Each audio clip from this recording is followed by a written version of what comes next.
इसको नेगेटिव मिलेंगे -4v2, इधर भी हम इसको नेगेटिव मिलेंगे -5v2। इसको जब हम रीअरेंज करेंगे तो I2 equal to 9v2 and y22 equal to 9 ohm inverse अथवा 9 सेमा। हाँ, अब हम स्टूडेंट्स नेक्स्ट जो पैरामीटर्स हैं H पैरामीटर्स अथवा हाइब्रिड पैरामीटर्स, इसके बारे में अध्ययन करेंगे। देखिए इनका नाम है हाइब्रिड पैरामीटर्स। ये हाइब्रिड क्यों कहलाते हैं ये हमें अभी समझ में आएगा जब हम H पैरामीटर्स के बारे में अच्छे से अध्ययन करेंगे। तो ये कोई भी 2 पोर्ट नेटवर्क है जिसमें इनपुट पोर्ट पर V1 और I1 सिग्नल हैं, आउटपुट पोर्ट पर V2 और I2 सिग्नल्स हैं। देखिए H पैरामीटर्स जो हैं वो ट्रांजिस्टर्स के लिए फाइंड आउट किए जाते हैं जनरली, और ट्रांजिस्टर डिजाइनिंग में हमें ये यूजफुल होते हैं। इसमें जैसा कि हम जानते हैं ट्रांजिस्टर में जो इक्वेशन होती है हमारी वो input voltage and output current को हम इनपुट करंट और आउटपुट वोल्टेज की फॉर्म में रिप्रेजेंट करते हैं। सिमिलरली H पैरामीटर्स को फाइंड आउट करने के लिए V1 और I2 जो हैं इनपुट वोल्टेज और आउटपुट करंट, ये दोनों फंक्शन होते हैं I1 और V2 के। ये हमें याद रखना है, ये चीज हमें याद रखनी है H पैरामीटर्स की इक्वेशन फाइंड आउट करने के लिए। तो हम यहां से V1 equal to H11 I1 plus H12 V2, ये पहली इक्वेशन हमें प्राप्त होती है क्योंकि वोल्टेज इक्वेशन है तो इसको KVL होती है। KVL लगाने के बाद हमें ये प्राप्त होती है equation number 1 I2। Similarly I2 equal to S21 I1 plus S22 V2। इस तरह से हम देखते हैं यहां पर V1 और I2 इनपुट वोल्टेज और आउटपुट करंट ये दोनों डिपेंडेंट वेरिएबल्स हैं, जबकि I1 और V2 जो है ये इंडिपेंडेंट वेरिएबल्स हैं अथवा सोर्स हैं। ये दोनों इक्वेशन हमें प्राप्त हो जाती हैं। इन इक्वेशन से पहली इक्वेशन से हम H11 प्राप्त कर सकते हैं। H11 is equal to V1 upon I1 when V2 is equal to 0। जब हम इस V2 को 0 कर देंगे तब हम प्राप्त कर सकते हैं H11। मतलब V2 इज इक्वल टू 0 का मतलब है आउटपुट पोर्ट जब शॉर्ट सर्किटेड हो, इसीलिए H11 को हम कहते हैं। क्योंकि देखो यहाँ पे वोल्टेज बटे करंट है और वोल्टेज बटे करंट होता है प्रतिरोध, इंपीडेंस, रेजिस्टेंस, उसका मात्रक होता है ओम। तो H11 का मात्रक होगा, यूनिट होगी ओम। इसको कहते हैं हम H11 को शॉर्ट सर्किटेड, क्योंकि V2 equal to 0 input impedance V1 upon I1, input port के जो सिग्नल्स हैं उनसे ये प्राप्त हो रहा हमें, इसलिए इसको कहेंगे शॉर्ट सर्किटेड इनपुट इंपीडेंस। अब ध्यान देने वाली बात यह है ये H11 is not equal to Z11, क्योंकि Z11 हम फाइंड आउट करते हैं ओपन सर्किट करके, आउटपुट पोर्ट को ओपन करके, जबकि हम H11 प्राप्त कर रहे हैं आउटपुट पोर्ट को शॉर्ट करके। और ये बिल्कुल Y11 के उल्टा है। Y11 क्योंकि Y11 होता है I1 upon V1 when V2 equal to 0, इसलिए H11 is equal to 1 upon Y11। ठीक है, तो अब हम देखेंगे H12 and H21 and H22। तो H21 फाइंड आउट करते हैं। H21 is equal to second equation से H21 is equal to I2 upon I1 when V2 equal to 0। ये होगा I2 upon I1 when V2 is equal to 0। अब यहां पे देखिए ये भी शॉर्ट सर्किटेड पैरामीटर है। H21 भी शॉर्ट सर्किट पैरामीटर, क्योंकि इसमें भी हम आउटपुट को शॉर्ट कर रहे हैं। और ये है करंट का रेशियो I2 अपॉन I1, मतलब आउटपुट पोर्ट पर करंट बटे इनपुट पोर्ट पर करंट, तो इसलिए ये हो गया करंट गेन। इसको हम कहते हैं forward current gain, forward current gain,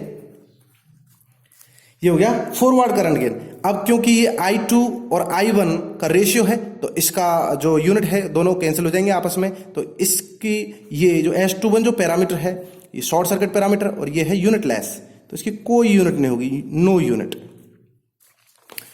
ठीक है, सिमिलरली H12 की बात करते हैं। H12 यहां से देखिए इक्वेशन नंबर 1 से हम देख सकते हैं H12 is equal to V1 upon V2 when I1 is equal to 0। H12 is equal to V1 upon V2 when I1 is equal to 0। अब ध्यान देने वाली बात यह है कि यहां पे I1 मतलब इज इक्वल टू 0 कर रहे हैं हम, मतलब इनपुट करंट जो है वो 0 है। इसका मतलब है कि इनपुट पोर्ट ओपन सर्किटेड है।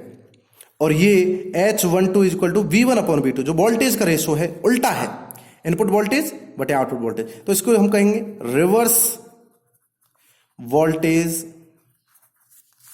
गेन। अब क्योंकि ये वोल्टेज का रेशियो है, दोनों ही वोल्टेज हैं, यूनिट कैंसिल हो जाएंगे आपस में, तो ये भी S21 भी ओपन सर्किटेड पैरामीटर है और इसकी भी कोई यूनिट नहीं होगी। Finally S22 is equal to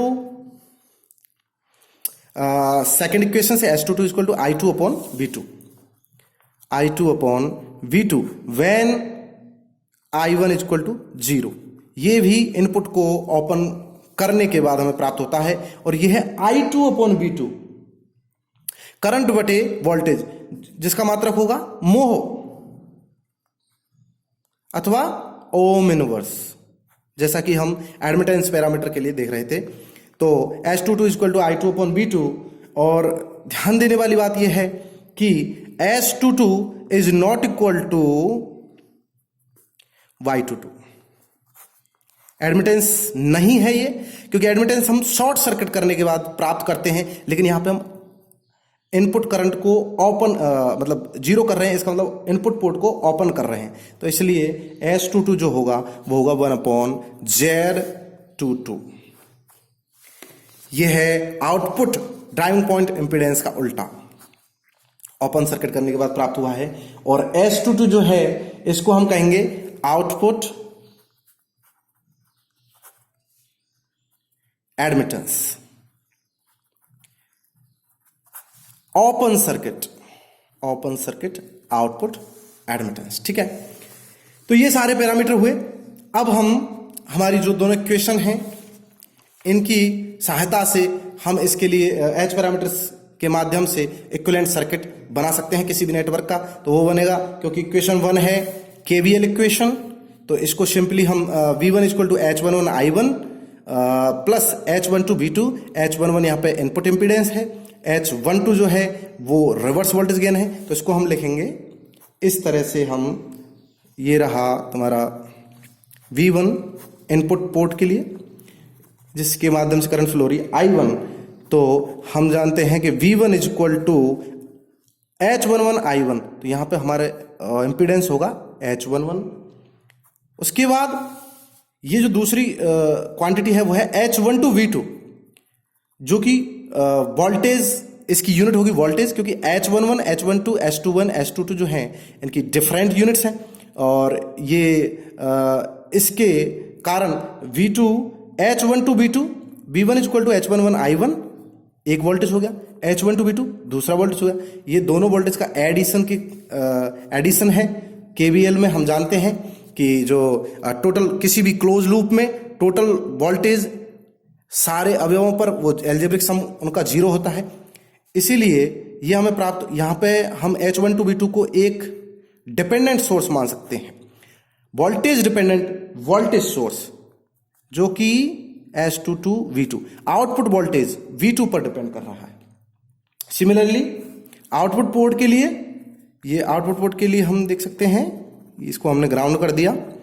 V2 हमारे पास आउटपुट वोल्टेज है और आउटपुट करंट है I2, और इस तरह से, क्योंकि जो दूसरी इक्वेशन है वो है S21 I1 I2 equal to S21 I1, ये करंट सोर्स हो गया, करंट डिपेंडेंट करंट सोर्स, जो कि I1 इनपुट करंट पर डिपेंड करता है, तो इसको हम करंट डिपेंडेंट, और क्योंकि हम डिपेंडेंट के लिए जब भी वो बनाते हैं सिंबल, तो वो एक स्क्वायर होता है इस तरह का, तो ये हो गया current source S21 I1 current dependent current source, और दूसरा हमारा होगा इसमें S22 V2, जिसको हम जो सिंपली S22 पर डिपेंडेंट है, जो कि आउटपुट एडमिटेंस है S22।